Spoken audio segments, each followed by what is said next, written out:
ko.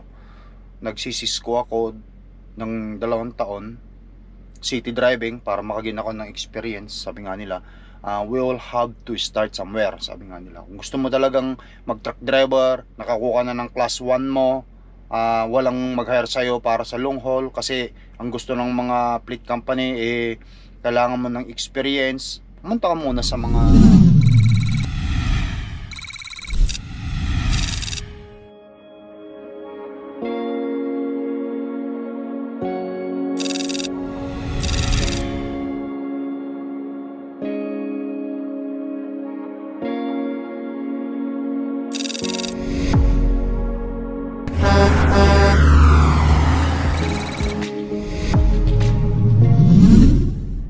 guys, morning!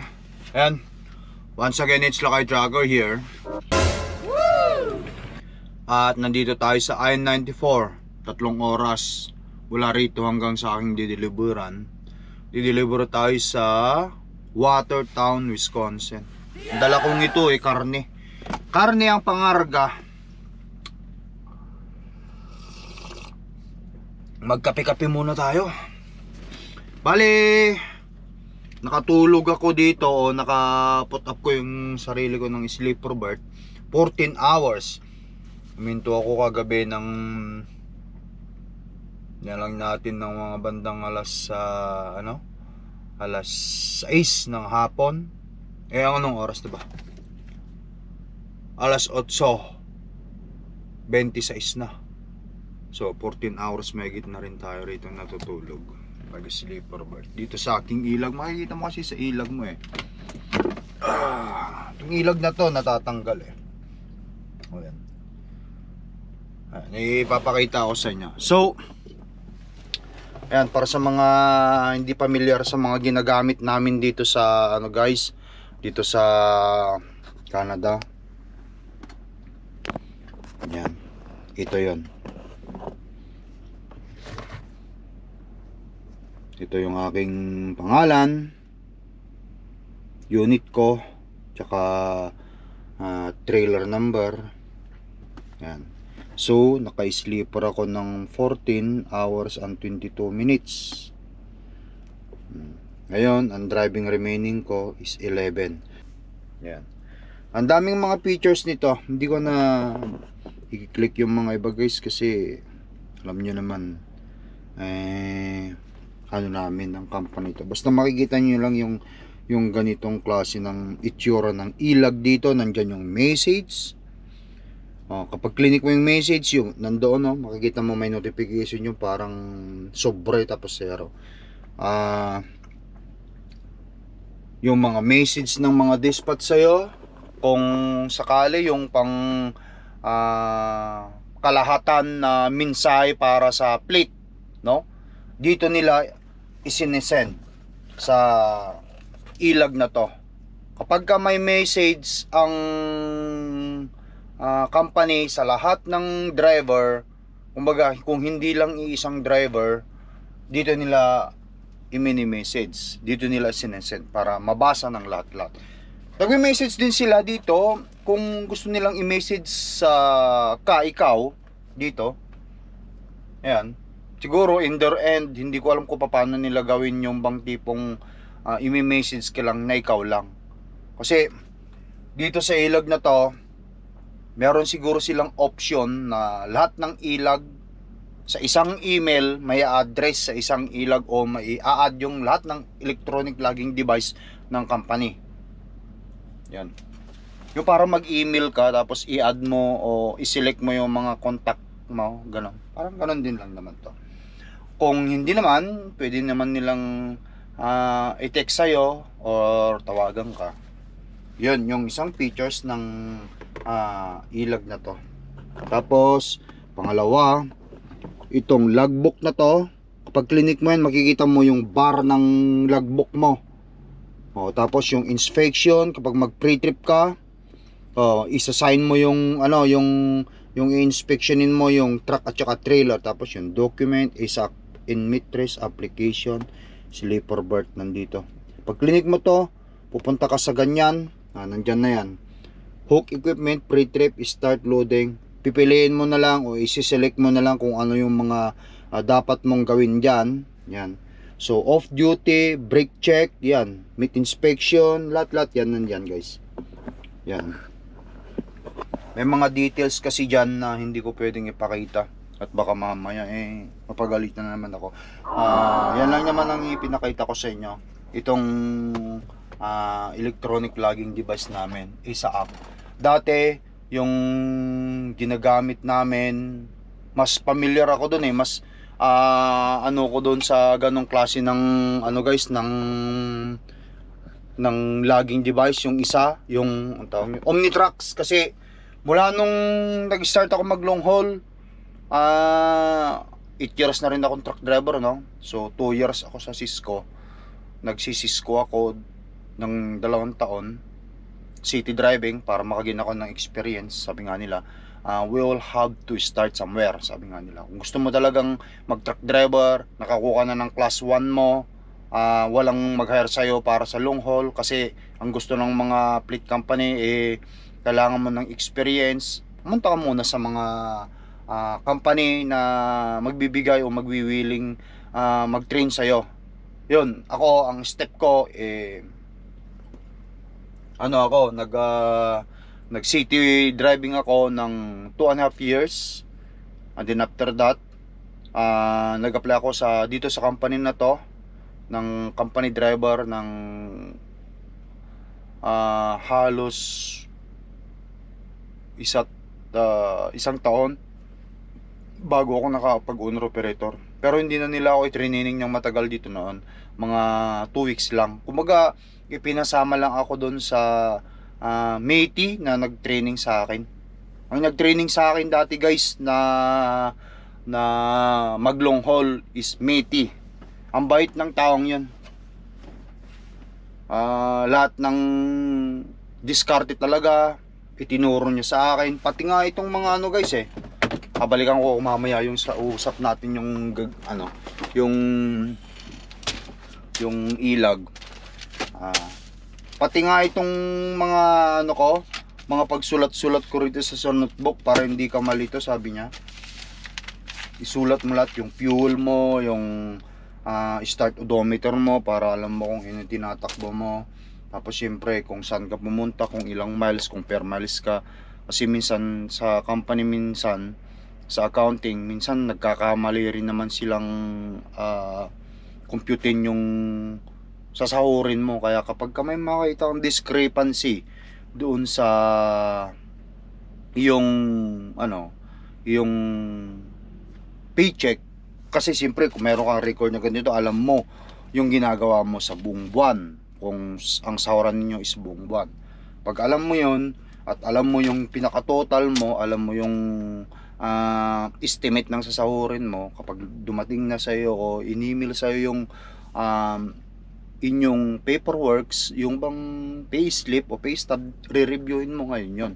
Pag makita mong may discrepancy, pwede mo i-request sa kanila na ayusin. Gawa nga ng siyempre guys, nagtatrabaho ka, ayaw mo rin naman yung makulangan yung ginawa mo, which is sa company, siyempre ang gumagawa nun, tao rin naman yun. Kung ginagawa nila manually yung pagpapasahod at pagkikwenta ng mga bagay-bagay na sasahurin mo, yung mga ginawa mo. Minsan nagkakamali rin sila, hindi nila na-enter. Kaya kung meron kayong notebook na inililista yung mga ginagawa nyo, kailangan nilista nyo para meron kayong pagkukumparahan kapag ka nagkaroon ng kulang o kinulangan yung sahod nyo. Once again itong sinasabi kong ito is just a tip and idea, makakatulong din sa ating lahat. Tulad nga ng sinabi ko, uulitin ko, lahat ng tao nagkakamali, kahit pa mga accounting.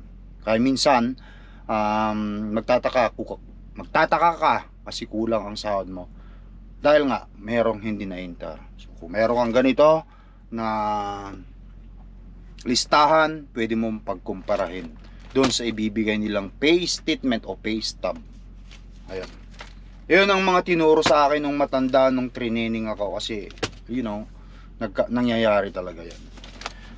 Ayan, balik tayo doon sa sa ginagamit namin ganito. Ayan. Yung isa, mas ano ako dun guys, mas sanay ako dun sa isang ginagamit namin dati, yung Omnitrax. Kasi siyempre umabot ako ng ano ng 4 na taon bago sila nagpalit ng Isaac. Ewan ko bakit nila pinalitan. Siguro itong mga ganito may kontrata siguro, ewan ko. Yun ang palagay ko, kasi nung pinalitan siguro binalik din yung mga equipment nun, ibinalik siguro dun sa mismong provider. Ayan. Kasi itong electronic logging device na to mandatory talaga dito sa yan guys, dito sa US at Canada, para ma-avoid talaga yung accident. Yan, kailangan sumunod ka sa rules. Hindi yung tipong katulad sa Pilipinas, no? Ito kasi hindi naman ako naging truck driver sa Pilipinas, at saka siyempre marami tayong mga kaibigan at kakilala sa Pilipinas. So, sa Pilipinas, no? Puro ka lang drive doon. Kapag pwede kang mag-drive kung wala kang, katulad nito, wala kang yung kapag color coding ba tawag doon, yung plaka mo hindi pwedeng bumiyahe. Hindi, talagang hindi ka pwedeng bumiyahe. Pero kung pwede kang bumiyahe, di ba, kahit na 24 hours nagde-drive ka doon, yung hihiga ka lang ng 3 oras. Kumbaga malakas ka na naman, magmaneho ka na naman. Ayan, tapos kapag napagod ka, another 2 hours, tulog mo, maneho ulit. Ganun sa Pilipinas. Kapag time na pwede kang magmaneho, yung hindi ka color coding, na sinasabi nila. Pero dito sa Canada guys, at US, ito talaga ang sinusunod namin. Sa Amerika, kapag nag-drive ka rito, ang oras mo rito sa Amerika is 11 hours ang driving starting mo rito. Iba sa Canada, kasi sa Canada 13. So kung sa Amerika, mandatory ang 10 hours of duty para bigyan ka ulit ng 11 hours. Ngayon, kapag nag-pre-trip ako, siyempre mag-start ako ng driving, magdadrive ako ng 10 hours. So kung sakali alas 8 ngayon, matatapos ako ng alas 4.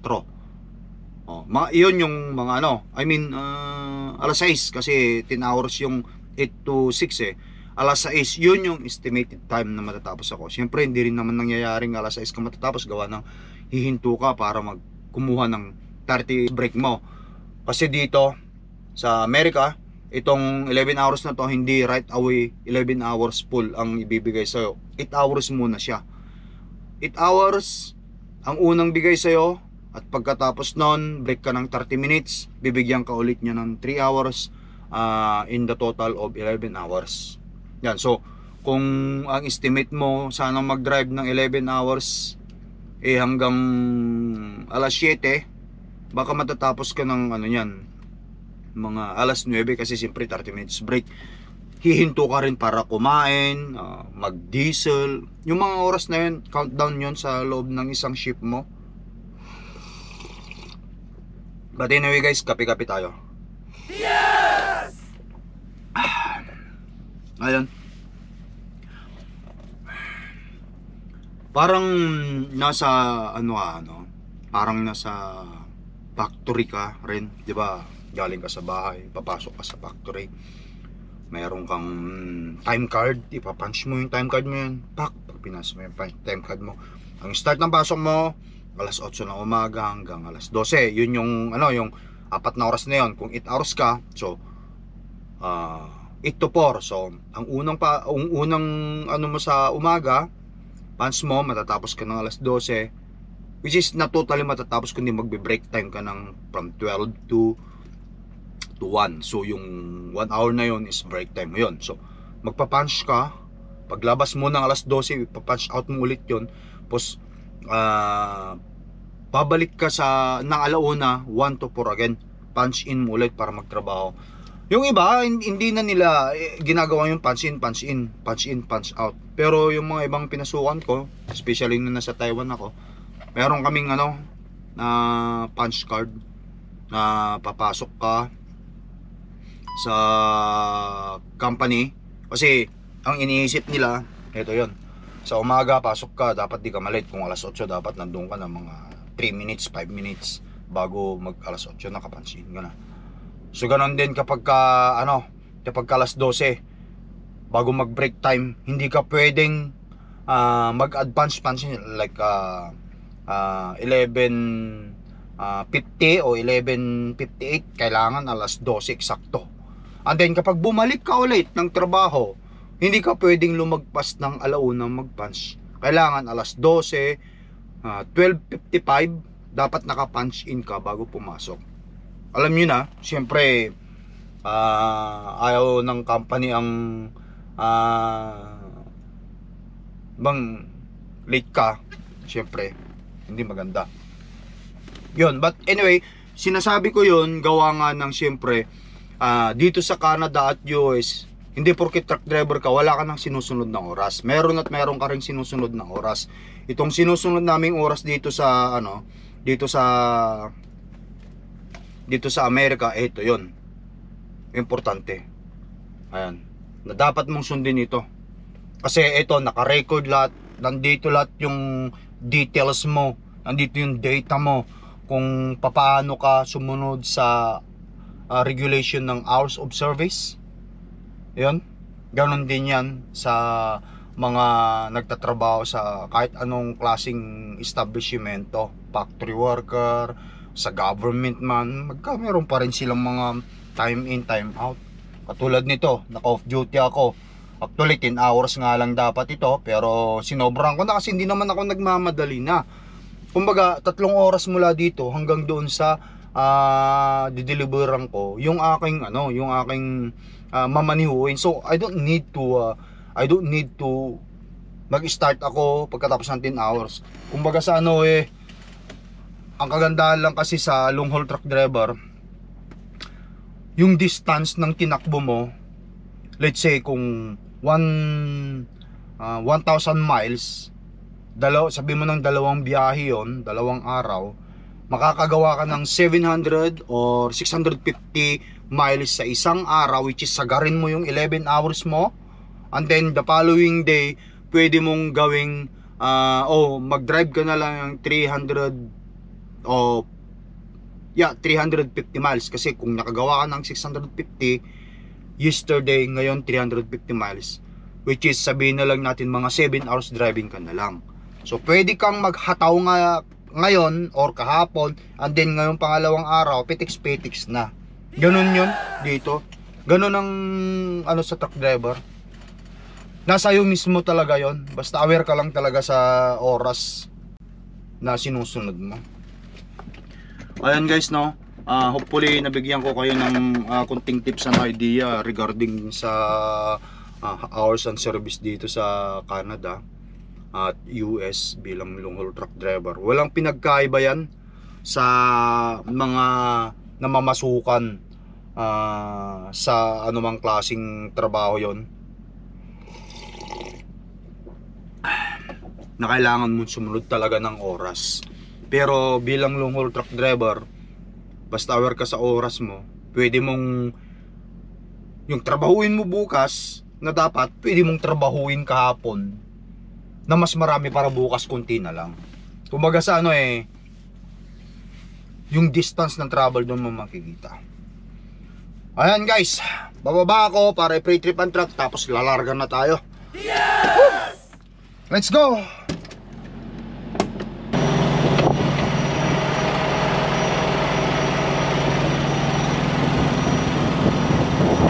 Alright, temperature okay yan. Ilaw, mga ilaw natin, check natin lahat guys, make sure na lahat gumagana.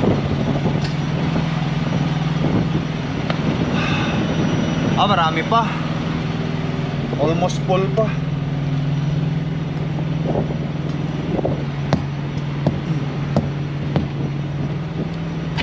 Kailangan make sure natin na lahat gumagana para walang problema.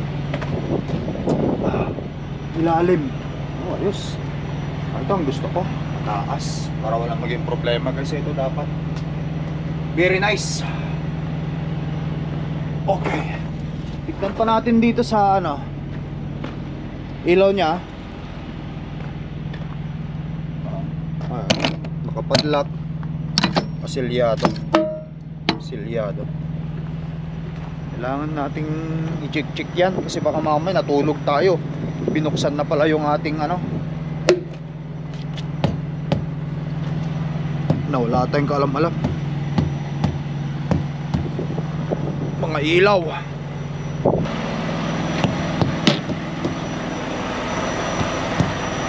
Okay.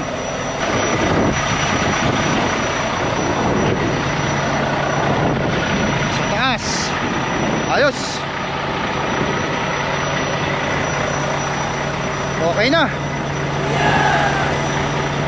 Let's go.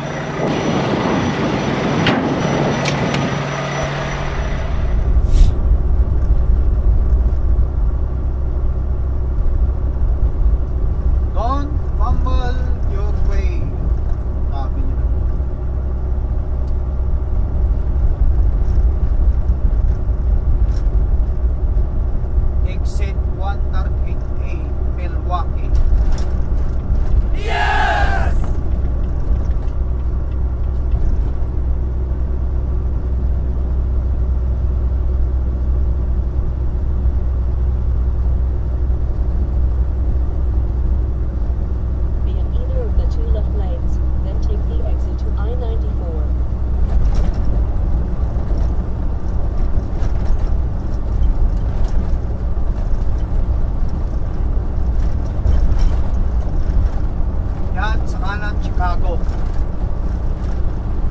Dito Milwaukee.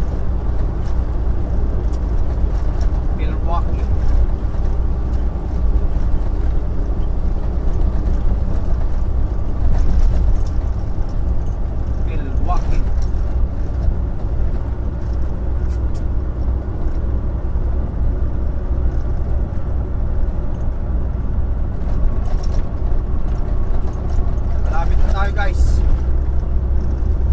Kalahating oras na lang, andun na tayo. Medyo makulimlim dito eh.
Tama, maaga pa bago tayo dumating doon. Makapagpahinga tayo ng aga-aga. Bukas pa naman ang delivery ko nito eh, mga bandang alas 8. Pero dediretso na tayo ngayon doon, guys, para nasa dock na tayo. Bukas mag-ano na lang tayo, mag-check in, then yan, bago titirahin na nila.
Isang dipa na lang. Yes! We are now here in Watertown Customer. Yes!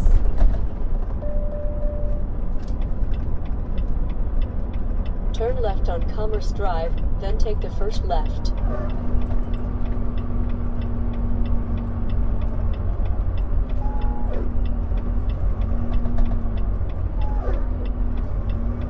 Oh yeah. Laking facility oh. Turn left on Perry Way. Yes. For sure.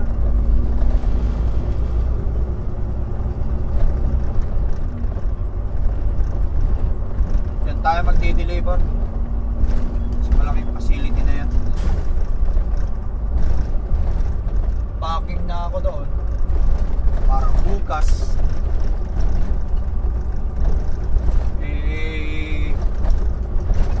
When unload possible, na lang tayo. make a U-turn, then take the first right.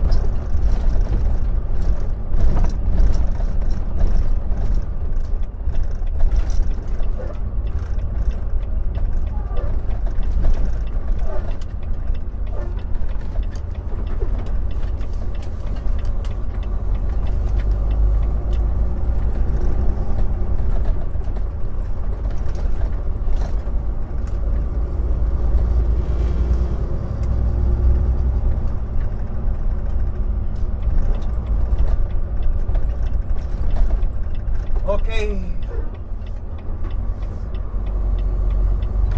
We are here, guys.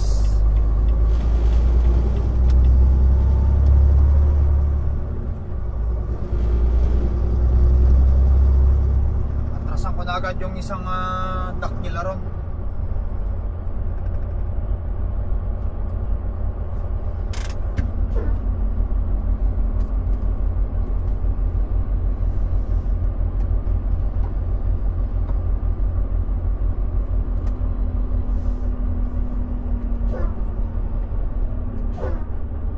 Navigate on road.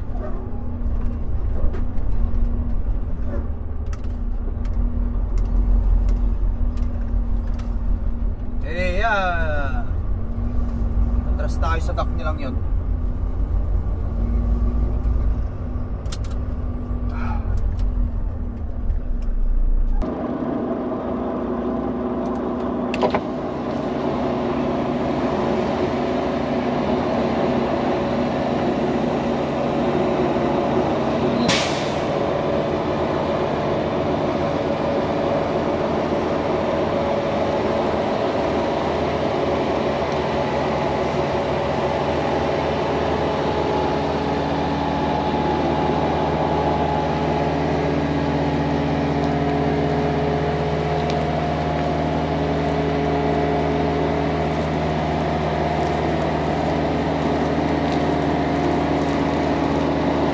Alright guys,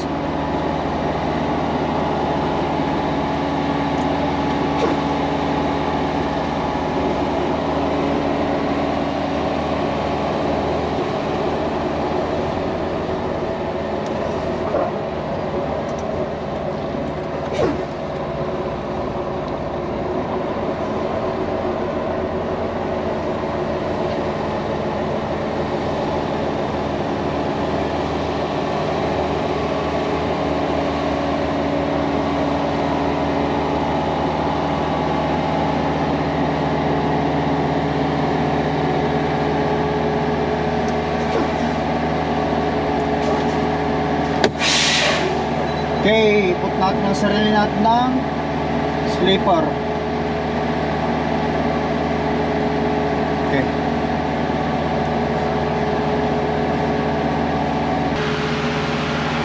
Ayan guys, nasa dock tayo.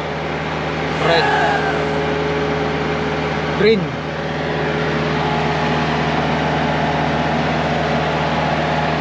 Maaga pa, nilagay ko ng sarili ko ang sleeper. Tama-tama. Bukas, gigising na lang tayo rito ng oras. Alas 6 na bubukas na sila. Kaya aagahan ko rin. Pagkatapos ng man-load, siguro bigyan nila ako ng load ko kagad. Ayun guys, no, so paano? Tuloy ko na yung video vlog natin dito, no? Once again, it's Lakay Trucker here. Thank you for watching. Sana naipasyal ko kayo at sana tuloy-tuloy ang pagsuporta nyo sa video vlog na Lakay Trucker. Ingat lagi guys. Peace up.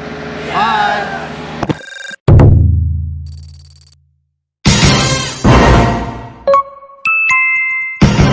Lakay Trucker.